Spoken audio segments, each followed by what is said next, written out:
시력 교정 수술은 SNU 안과, 백내장 수술도 SNU 안과.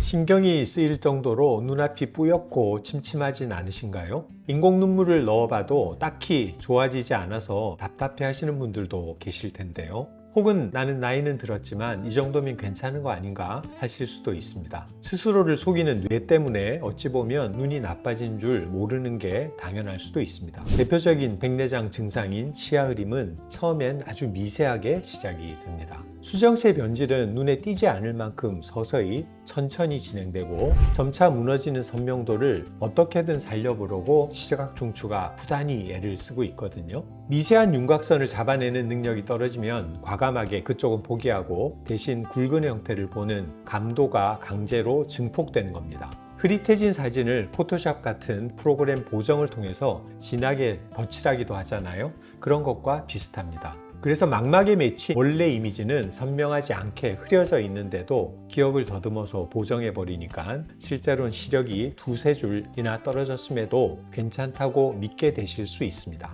갑자기 쓰던 돋보기를 벗었는데도 스마트폰 글씨가 또렷하게 보일 때가 있죠. 눈이 다시 젊어졌나 하면서 기뻐하시는 분들이 꽤 많습니다. 사실 이건 눈이 회춘한 게 절대 아니거든요. 오히려 전형적인 백내장 증상 중 하나로 투명해야 할 수정체의 중심부가 말라가면서 단단하게 굳어져 버린 결과입니다. 렌즈 중앙부 밀도가 높아지고 돋보기처럼 뚱뚱해져서 빛이 꺾이는 각도가 급격하게 커진 이유입니다. 결국 멀리 있던 초점이 강제로 망막 앞쪽으로 끌려온 병리적인 근시 현상일 뿐입니다. 도대체 왜 눈 속 렌즈가 이렇게 딱딱하게 굳어가는 걸까요? 투명하고 촉촉해야 할 렌즈가 세월과 자외선에 오래 노출되면 스스로 견딜 수 없는 산화 스트레스가 겹겹이 쌓이거든요. 단백질이 엉기지 않게 지켜주던 방어막이 고갈되면서 점점 하나의 덩어리로 단단하게 뭉치게 됩니다. 투명했던 렌즈 내부가 탁하고 끈적하게 변질되는 거죠. 그래서 눈으로 들어온 빛이 거대한 입자들과 정면으로 부딪히면서 제 갈 길을 잃고 사방으로 튕겨나가게 됩니다. 이런 심각한 난반사 때문에 망막에 마치 짙은 안개가 낀 것처럼 물리적인 시야 흐림 증상이 찾아오는 것입니다.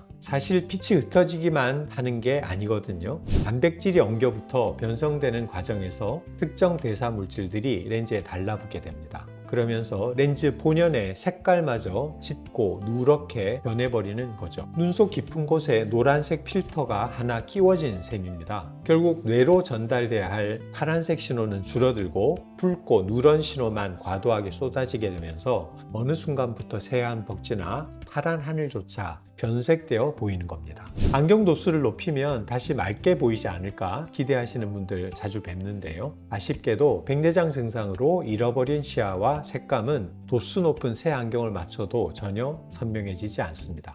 밖에서 쓰는 안경 렌즈는 빛이 모이는 초점 위치만 조금 당기거나 밀어주는 단순한 구조입니다. 이미 렌즈 내부 찌꺼기에 부딪혀 사방으로 불규칙하게 흩어진 빛의 에너지를 안경 렌즈가 다시 안으로 모아주기는 어렵습니다.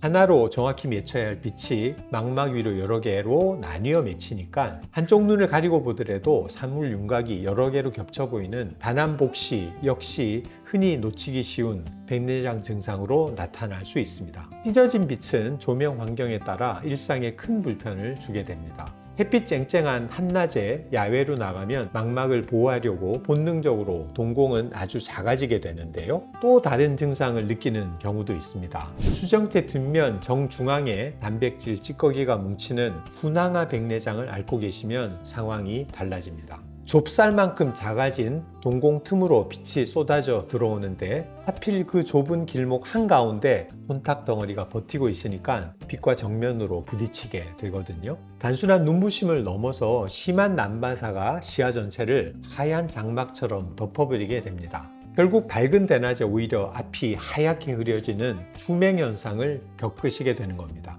이런 경우 오히려 밤에 앞을 잘 보고 편안하게 느끼실 수도 있습니다. 그렇다면 밤에는 시야가 괜찮아지니까 안심해도 된다는 말일까요? 아닙니다. 어두운 밤길 걸을 땐 빛 한 줌이라도 더 모으려고 동공이 넓게 커지거든요. 낮에는 홍채에 가려져 있던 렌즈 가장자리 주변부가 이때 활짝 열리게 됩니다. 그래서 이 주변부를 타고 중심으로 향해 거친 쐐기 모양으로 자라난 혼탁 덩어리들이 고스란히 빛의 동료에 노출되는 거죠. 결국 밤에도 앞이 흐려지는 위험을 안게 됩니다. 예를 들어보죠. 비 오는 어두운 밤 운전하실 때 반대편 차량의 강한 전조등 불빛이 커진 동공으로 밀려들어와 불규칙한 쐐기 장벽과 부딪히면 빛이 망막 전체에 얇고 넓게 흩뿌려지게 되는데, 차선이나 회색 아스팔트 위 보행자 윤곽선이 순간적으로 하얗게 지워지는 화이트아웃 증상이 생겨서 자칫 큰 사고로 이어질 수 있는 위험한 상황이 찾아올 수도 있습니다. 화이트아웃 현상이 정말 위험한 건 사물 경계를 분리해내는 대비감도를 거의 제로에 가깝게 떨어뜨리기 때문입니다.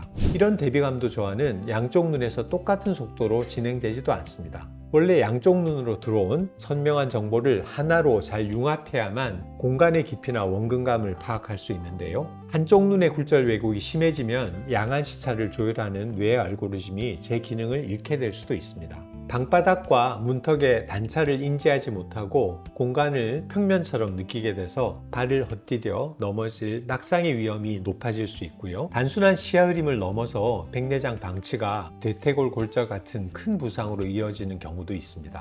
거울을 봤을 때 검은 동자 안쪽이 하얗게 보인다면 본인이 자각할 수 있을 정도라면 이미 치료가 아주 까다로운 말기 백내장 증상까지 왔다는 신호입니다. 어쩌면 나와 마주하고 대화하고 있는 사람이 눈색이 이상하다며 말해줄 수도 있는 정도입니다. 렌즈 내부 단백질이 오랜 스트레스를 견디지 못하고 구조가 무너져서 익어버린 과숙 백내장 상태가 된 겁니다. 수정체는 하나의 무거운 돌덩어리처럼 변질되고 수분을 과도하게 빨아들여 부풀어 오르죠. 꺼진 수정체가 앞으로 밀려 나오면서 눈 속 체액이 빠져나오는 하수구를 막아버릴 수도 있습니다. 또는 미세한 틈으로 새어나온 단백질 찌꺼기들이 배출망 자체를 틀어막기도 하고요. 이는 곧 급성 발작성 녹내장으로 이어질 수도 있습니다. 눈 속 압력이 정상 수치보다 3배 이상 높아지고 자칫 잘못하면 단 몇 시간 만에 시력을 완전히 잃을 수도 있습니다. 이런 상태에서는 수술하기도 힘들어져 손쓸 방도가 사라지기 때문에 미리미리 정기적으로 확인하는 것이 안전합니다. 사실 일반 장비로는 각막 표면의 굴절 오차만 볼 뿐이지 렌즈 깊숙한 곳에서 일어나는 빛의 난반사나 단백질 변성 현상을 제대로 들여다보기는 어렵습니다. 그러니까 반드시 안과 진료실에 오셔서 수정체 내부까지 스캔할 수 있는 장비를 통해 정확하게 검사하시는 것을 추천합니다. 만약 이 시기를 놓쳐서 렌즈가 돌덩어리처럼 굳은 채로 수술실에 들어가시면 그 단단한 덩어리를 부수려고 평소보다 훨씬 많은 초음파 에너지를 눈 속에 사용하게 됩니다. 억지로 수술을 한다고 하더라도 그 과정에서 발생하는 강한 초음파 파동 때문에 한번 손상되면 평생 재생이 안 되는 각막 내피세포들이 많이 소실될 수가 있습니다. 그렇게 되면 백내장은 잘 제거됐더라도 각막 펌프가 제 기능을 못해서 평생 각막이 부어있는 상태로 지내야 되는 안타까운 경우도 생길 수 있습니다. 짙고 누런 백내장 혼탁 뒤편에는 황반 변성이나 망막 주름처럼 시력에 심각한 문제를 일으키는 망막 질환들이 조용히 숨어 있는 경우도 꽤 많습니다. 그러니 눈의 침침함을 그저 나이 들어서 그렇다고 위안 삼지 마시고 안구 단층 촬영기로 망막 신경이 미세한 변화부터 각막 굴곡까지 샅샅이 깊게 스캔해 보길 진심으로 권유해 드립니다. 적어도 1년에 한 번 정도는 안과를 찾으시길 바랍니다.